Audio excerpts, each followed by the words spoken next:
So I'm going to react to this content. This is by Atlas Trading. This is on the YT if you want to go and check him out in regards to the collapsing of PSA, professional scam artists, allegedly.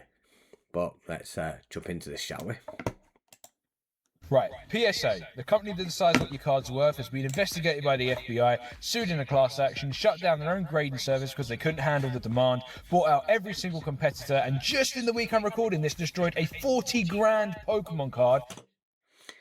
I made a video about the £40,000 or, short of Deoxy, and it's, it's a joke what PSA's done, offering them 20,000, half the value, and that was what they classed as fair market when you know yourselves that they sold it them by $45,000. So, they were happy to get the money for that. And offered the owner literally half of the value back. And the bloke running all of it, he sold his last company for $1.9 billion. $1.9 billion is actually a joke, not going to lie. This is my 7th time trying to record this. The others sounded a little bit like this. Useless. I can't understand the mindset of that stain. Monopolising everything. All the money he can get, he's a little can't stand it. I totally agree. As a Brit, I understand exactly where you are coming from. More to come. Right, so before we get into all the scandals, you need to know who's behind this, because this isn't just some random grading company anymore. This is one man's empire. His name's Nat Turner. He went to some business school somewhere in the world and co-founded a company called Invite Media, sold that to Google, then co-founded some healthcare data company and sold that for $1.9 billion. Okay, so that's how he became a billionaire. Not bad, really, is it? Couple of companies, you start them up and sell it to Google and make another one. What can I say? I'm jealous. Like billion with a B. The prick is minted. Well said. I couldn't have said any better myself. So what does a billionaire do with all that money?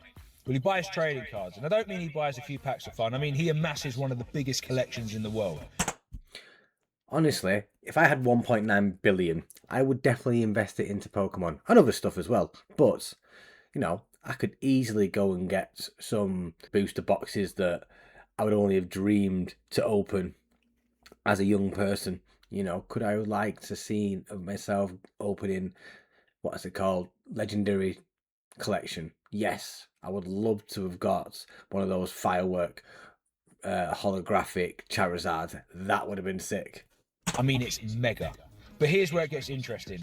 Back in November of 2020, Nat led some investor group to buy Collectors Universe, the parent company of PSA, for about $700 million. That's a big acquisition. 700 million. That's most of the majority of his value of that one company. It's a good chunk, so you've only got a little bit of money to play around with. So the bloke who collects cards also owns a company that grades the cards, and as you're about to see, that conflict of interest, it is the... That's not a conflict of interest, is it? You grade your own cards, all them become 10s. Why is there teeth marks in it? No, don't worry about that. That's still a 10. Logan Paul. Obviously not teeth marks, but, root of everything that's gone wrong since. And I was talking about these getting an investigation by the FBI. I know, before it gets into it, I don't know whether this is going to be a historical investigation or one rooted in today's scandals. We'll see. Now, you might be thinking, all right, some rich guy bought a grading company. What's the big deal? Fair enough. But the problem started before he even showed up. So back in 2019, the Washington Post drops an investigation that shakes the entire hobby. Collectors had identified $1.4 million worth of sales of altered cards. Cards that have been trimmed, doctored, modified, and... Yet PSA is meant to be a integral opinion when it comes to grading cards. Get out of here, man. PSA has certified every single one of them as authentic. Now, we're not talking subtle stuff here. There was a 1952 sports card. It had like a black print mark on it. It sold for $2,800. You know, fair enough. But 7 months later, the same card, allegedly trimmed, altered to remove the blemish, it comes back through PSA, it's graded, and it sells for $28,000. Like, it's the same card, it's altered, and PSA signed off on it. Now, the FBI issued subpoenas. A class action lawsuit was filed against PSA alleging fraud, shield bidding, and knowingly grading altered cards. Now, look, I want to be fair here. PSA has always maintained graders acted in good faith. But when the FBI is knocking at your door, it don't look good, does it, lads? Yeah, there's no good faith when you've got the Federal Bureau just breathing down your necks. Obviously, I'm not from America, so I wouldn't know. But I think it's no different if they were here doing the same thing. You know, you have to maintain a level of integrity, and at that point, PSA hadn't done that. It's just that simple. Okay, so fast forward to early 2021. Nat is now in charge. The hobby has absolutely exploded. COVID lockdowns, furloughs, stimulus checks. Everyone's getting free money. Everyone's ripping packs again. And PSA, they're drowning. They're receiving hundreds of thousands of cards every week, like way more than they were used to. And they were cracking under the pressure. And what do? They just stop. Let's be real. If you've got a backlog of cards to grade, there's nothing more you can do but stop.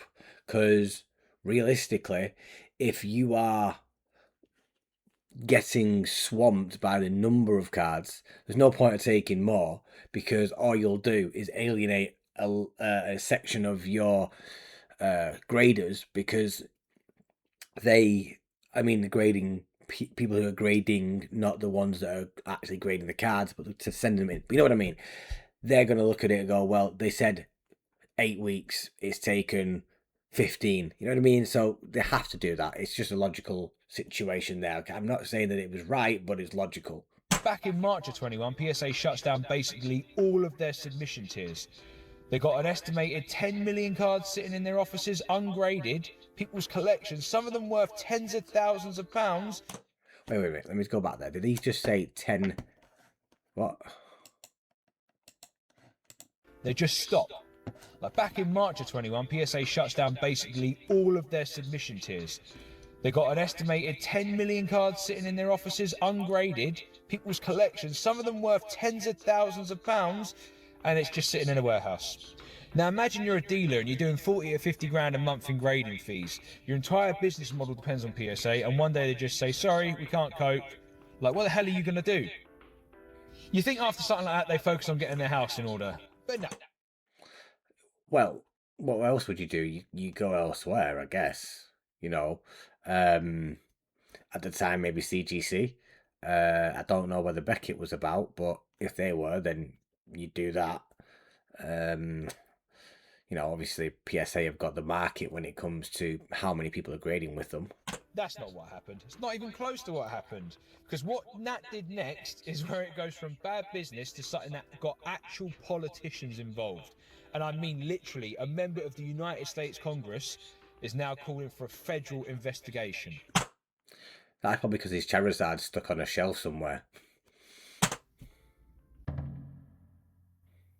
Alright, so in the grading world there's always been three main players, PSA, Beckett, SGC. Think of them like the big three. Collectors can choose between them, prices stay competitive, and if one of them messed up, you could take your cards somewhere else. Back in February of Which is what I said about the whole stopping grading. 2024, Collectors Holding, that's PSA's parent company, the one that Nat runs, they acquire SGC. Now, they promise to run SGC as a boutique brand, keep its independence, keeping its identity, just give it more resources. That sounds alright, but it isn't what actually happened. You can expect it doesn't. You know, you either bury it or you just keep it going just as a subsidiary to the company that you really want to do well, which is obviously PSA. You know, you look at it logically that Vince McMahon, it's a bit of a wrestling thing, but he was the owner at the time of WWF, WWE now, and what did he do? He bought out his competitors, WCW. He brought some of the stuff in that they had, but then basically just trashed the rest. STC's president leaves, the grading specials are gone, bulk submission discounts are gone, their presence at card shows, which is one of the best things about them, that basically disappears. Turnaround time goes mental. You'd be lucky if your great grandkids got the returns. People in the hobby started saying, That's a base comment, that great grandkids get the returns. That's kind of what I feel like with grading, with that grading club, because yeah, definitely a year older since I give them my card anyway, which is coming back quite soon actually, fingers crossed. PSA didn't buy SGG to grow it, they bought it to gut it. But it gets worse. Back on the 15th of December in 2025, and remember this date because it's important, Collectors Holding announces the acquisition of Beckett. So I am still grading with Beckett. I'm just on the idea of, before they decide to gut Beckett, at least some of the cards will still hold the old Beckett standard, which at the same time maybe, and I mean maybe, raise the value of those slabs, because it was known for integrity as best as it possible for the grading purposes there, compared to what it will be in the future with PSA actually being the ones that are running it. PSA, SGC, Beckett, all three under one roof. Also, I think the FBI should be getting involved, or whoever it may be, because they're obviously monopolizing the grading industry, where you'll only be able to grade with a PSA certified company, which is, I think, a crock of shit. One company now controls over 80% of the grading market. There's no competition anymore. That's a monopoly. And I almost forgot. Back in November of 24, So realistically, you're going to have other grading companies in the UK that are going to pop off. Hopefully one called Imperium Grading. You hear me? And then obviously things in America like Tag, which right now are doing some bits of, you can see it. Their AI grading is something to behold, but I know a company called AGS was doing the same thing, and they haven't popped off like Tag. I think that Tag had it because of those see-through, I would say labels, not labels, but however they've done it, etched it in or whatever. It's appointed to the board of directors at GameStop, one of the biggest game retailers in the world. So the man who owns the grading companies now also sits on the board of the company that sells the products being graded. Oh, part of GameStop as well. Now I understand why both together in the way that they're doing it these days. Nah, I don't know about you, but in my neck of the woods, that's called a conflict of interest. You diddy. Excuse me. Well, I wasn't expecting that. Now, all of this, the FBI stuff, the shutdown, buying out every competitor, all of it could maybe be forgiven if PSA was at least still doing the one job they're supposed to do: grading cards properly. Correct. Yeah. If they did that at the best of their abilities, after the scandals of the olden days, they would be able to work better. They would be able to be more trustworthy. But we know, as he's about to talk about, what's about to say, they're not doing any of that stuff anymore. But they're not. They're really not doing that. Right, so there's a collector called Preston. Now, Preston submits 30 identical Pikachu cards to PSA. All the same card, same condition, 30 of them. They all come back graded as PSA 9. Did Slacking just fart? Anybody else see that? Yeah, I think he did. Let me, scroll back. I have to check this out.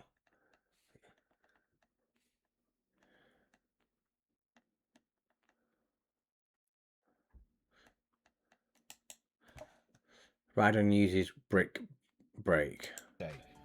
All the same card, super same effective. condition, Slacking uses Bulk Up. 30 of them.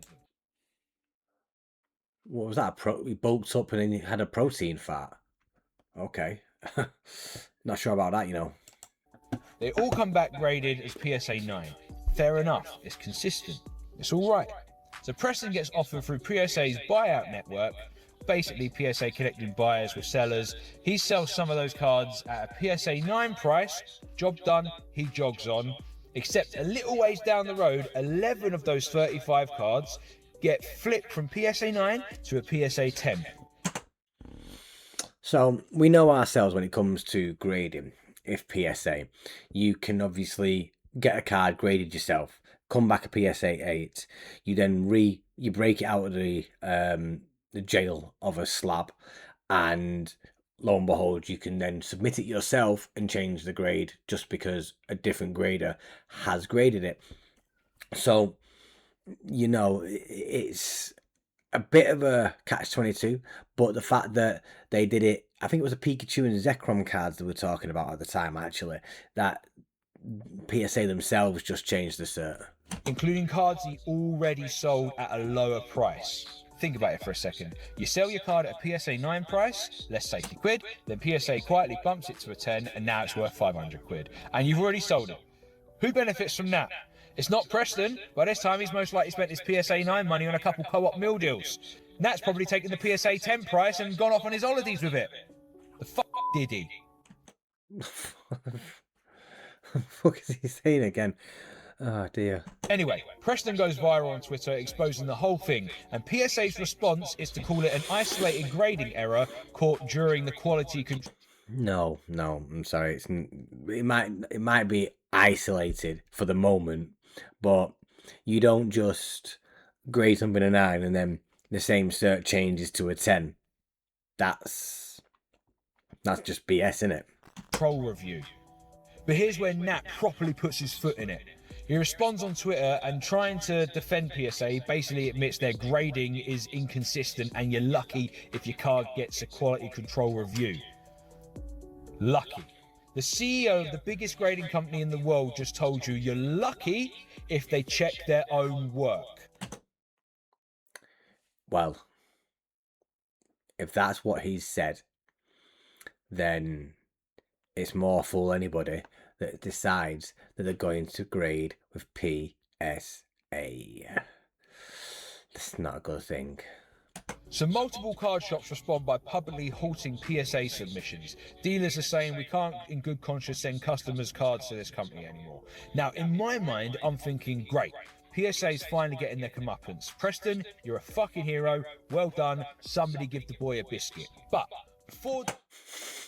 Give the boy a biscuit. And for anybody that's in America, that's not the thing that you put like sauce on. You would call them cookies, but we would call them biscuits. Days after the scandal breaks, what does Nat do? Does he fix it? Does he apologise properly? No, of course he doesn't. He announces the Beckett acquisition. That's 80% of the market share. Well, where else are you going to go now? Right, I'm getting too carried away with this one. Maybe he should calm down.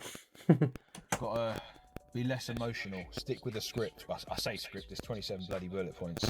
Although, it is very kind of Nat to occasionally remind us of how much of a twat he truly is.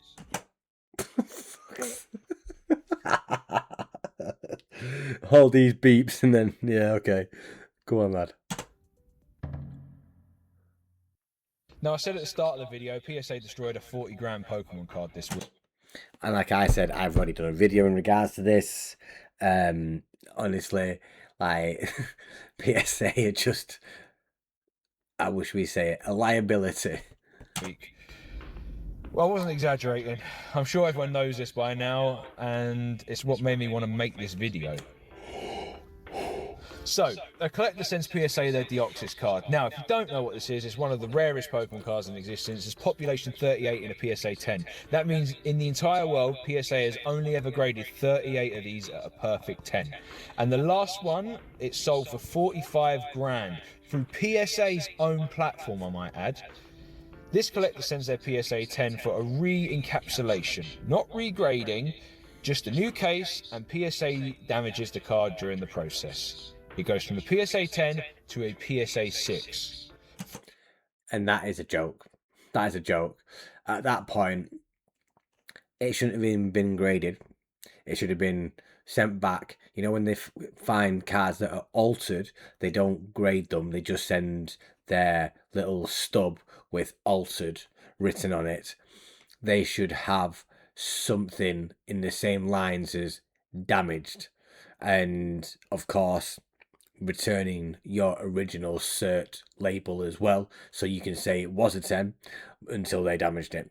And then they would obviously be liable for the full 10 value and not know fair market value, because what is classed as fair is on so many levels, and once they're the known last sellers of said card in general, as in PSA 10, they should be honouring the value that they sold it for. From a 10 to a 6, they destroyed it. F***ing diddies. And their offer was 20 grand compensation. For a card that sold for 40,000 on their own bloody platform. They literally have the sales data. Now, as someone who's building a Grandmaster set, who chases every Pokemon set ever released, this is genuinely terrifying. That's expensive. That is very expensive. And I know. I've done the research. I have the numbers. 200 and odd thousand. Because we're sending all of our most valuable cards to these people, and if they break it, apparently you get half of its value back. Sorry, mate, that ain't good enough. Correct. It isn't good enough. End of the day, the value is the value. You have it insured for the value. You don't go, well, I know it was 40,000, but just, I know you want 40,000, but what we'll do is give you half the value. No, the thing is worth 40. I want 40. Now, earlier in the video, I said this. A member of the United States Congress is now calling for a federal investigation. Now, on the 19th of December back in 2025, United States Congressman Pat Ryan formally wrote to the Federal Trade Commission demanding an investigation into collectors' holdings. Good lad. In Pat's letter are serious. He outlines deliberate monopolization strategy, regular evasion through shell companies, intentional gutting of SGC after acquisition, market manipulation, and controlling a limited pool of professional graders to stop anyone else entering the market. Now, in February of 2026, just last month, PSA raised their prices and extended turnaround times, and Pat doubled down, calling it such a blatant case of monopoly behaviour. This is no longer just hobby drama, this is potentially a federal case. Which is something that is needed to become. They can't keep doing what they're doing. They can't monopolise. And this is another reason why I don't mind sending to Beckett, because I do hope that the Federal Trading Commission does, and I mean does, fix it so the acquisition goes belly up, basically, because Beckett needs to say their own commodity. But then again, the person who's sold it, I've heard isn't any better in a sort of person that they are. I think something like tax evasion or something like that, evasion. I'm not 100% sure, so I'm going to say allegedly, because I'm not sure. Nah, So where does this leave us as Pokemon collectors, as people who genuinely love the hobby? Look, I'm not going to sit here and tell you to never use PSA again. That's not realistic. A PSA 10 still carries more weight in the market than anything else. Bar a Black Label BGS 10. That holds more value. And we know that.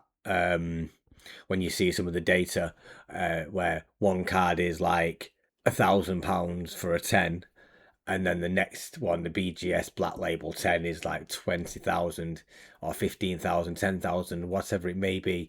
The BGS 10s are where the money's at, because realistically, you have to have perfect centering. You have to have perfect surfaces, corners, edges, where we don't have to do that at PSA. I sent a Wobbuffet promo in. Let's just show the camera what I sent in. This promo. And it wasn't perfectly centered, but I still got the PSA 10 for this card. So realistically, Beckett is definitely one for the American market. Just the reality. But what I am saying is we need to go into this with our eyes open.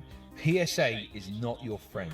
They are a business that has bought out every major competitor, And they are a business, which is why PSA 10s shouldn't be worth what they're valued at, because it's in their best interests to grade it a 10 so they get the upcharge, or we get the upcharge and they make money from it. So I don't get how that does work. prices because they know you've got nowhere else to go, and has shown time and time again that when they mess up, they don't pay the price. You do. So here's what I say. 1. Document everything. Before you send your cards in, take photos, videos, condition notes. If something goes wrong, you need proof. 2. Consider alternatives where they exist. For me, I'm using Ace. It's all about what makes the card pop, and I think Ace labels look amazing. 3, and this is a big one. I can't say what I want to say, but only time will tell. Make some noise. That congressman didn't write a letter for a laugh. He wrote it because people in this hobby spoke up. If you had a bad experience with PSA, don't just take it, post about it, talk about it. The more voices, the harder it gets to ignore. Now, I've loved collecting Pokemon cards my entire life. I've jumped on that nostalgia train and just sort of relived my childhood a bit to distract myself from the idiocies of this world. And I'm not letting one company ruin that, for me or anyone else. So if you found this video as useful or you enjoyed it in any way, leave a like. It genuinely pushes it to more people and it really, really helps out. Subscribe if you want to follow the Grandmaster Set journey, and drop a comment if you've had a bad experience with PSA. I want to hear about it. You know? Anyways, cheers guys. Remember, don't sleep on it. Right, there we go.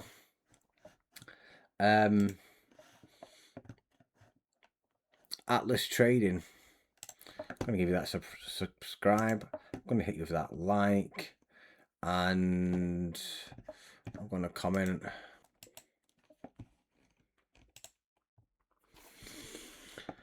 There we go. 30 minutes. Not going to be 30 minutes, but especially for the TikTok version of this. Anyway, my name's John. This used to be the TCG Hub.